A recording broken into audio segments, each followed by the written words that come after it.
High court ने नीतीश सरकार को करारा झटका दिया है। हाई कोर्ट ने राज्य सरकार को बड़ा झटका देते हुए आरक्षण कानून में किए गए हालिया संशोधन की संवैधानिक वैधता को चुनौती देने वाली रिट याचिकाओं को स्वीकृति दे दी है। मुख्य न्यायाधीश के विनोद चंद्रन और न्यायाधीश हरीश कुमार की खंडपीठ ने पिछली 11 मार्च को इस मामले पर अपना फैसला सुरक्षित रख लिया था, जिसे आज सुनाया गया है। तो नीतीश सरकार को यह बड़ा झटका मिला है हाईकोर्ट से 65% आरक्षण वाला कानून रद्द कर दिया गया। 50% से बढ़ाकर 65% आरक्षण किया गया था। SC, ST, OBC, EBC का आरक्षण नीतीश सरकार ने बढ़ाया था। हाईकोर्ट ने 11 मार्च को सुरक्षित रखा फैसला, आरक्षण को चुनौती वाली याचिका स्वीकार कर ली।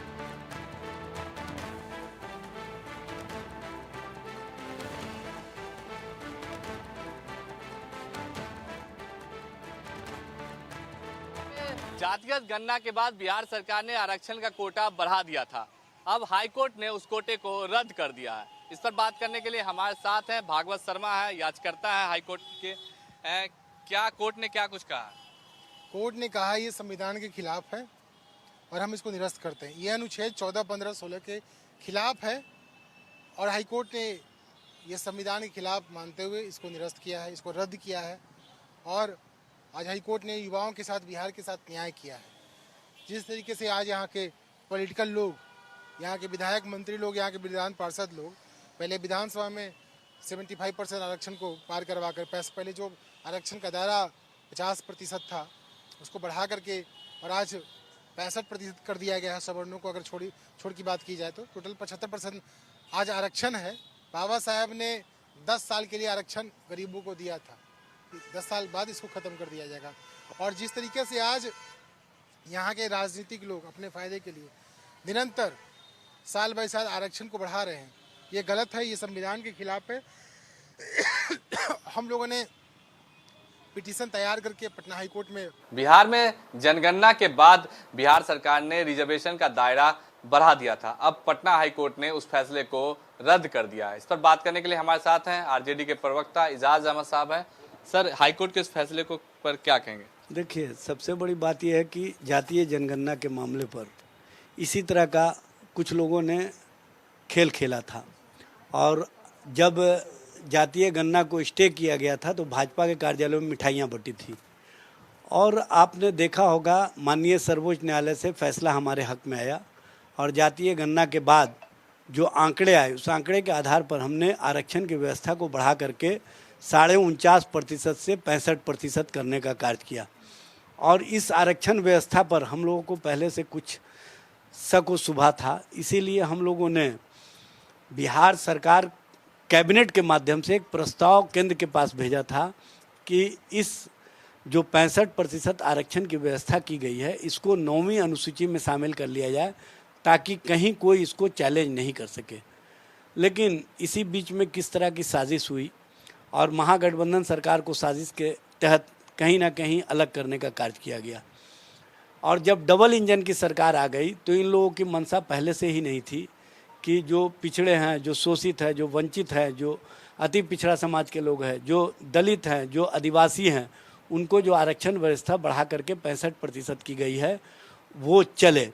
इसी के लिए पिछले दरवाजे से फिर उसी तरह का खेल खेला गया जिस तरह से जातीय गणना के मामले में किए गए।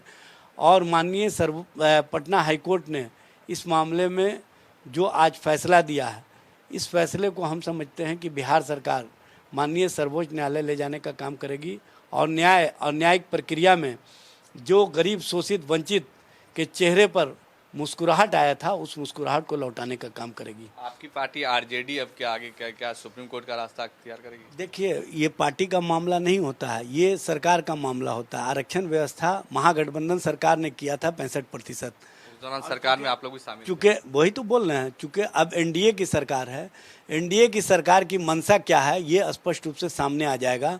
जब मामला सर्वोच्च न्यायालय में जाना है तो बिहार सरकार इस मामले पर देखने का कार्य करेगी। बिहार सरकार, हम समझते हैं कि न्याय और न्यायिक प्रक्रिया में गरीबों के साथ शोषितों वंचितों के साथ, दलित आदिवासियों के साथ, पिछड़े अति पिछड़ों के साथ न्याय करने का कार्य करेगी और उनको न्याय दिलाने के लिए, उनके चेहरे पर मुस्कुराहट लाने के लिए जो सरकार के स्तर से बिहार सरकार ने, महागठबंधन सरकार ने फैसला लिया था 65% आरक्षण की व्यवस्था का, उसको पुनर्बहाल करवाने में अपनी भूमिका निभाने का कार्य करेगी। बिहार सरकार को सुप्रीम कोर्ट का रास्ता अख्तियार बिहार सरकार को जाना चाहिए, चूँकि बिहार सरकार का फैसला था। अब बिहार सरकार के फैसले को अगर माननीय पटना हाईकोर्ट के द्वारा रोका गया है तो इसको अपील करने का अधिकार बिहार सरकार को है। बिहार सरकार न्याय और न्यायिक प्रक्रिया में सबों के साथ न्याय दिलाने का काम करेगी।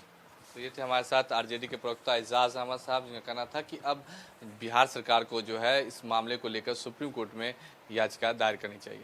क्या अभिषेक के साथ शक्ति, इंडिया न्यूज़ पटना। ये पूरा मामला आरक्षण से जुड़ा है। 65% आरक्षण किया गया था बिहार सरकार द्वारा, उस समय की बिहार सरकार द्वारा जब गठबंधन की सरकार थी, महागठबंधन की यानी आरजेडी की सरकार थी।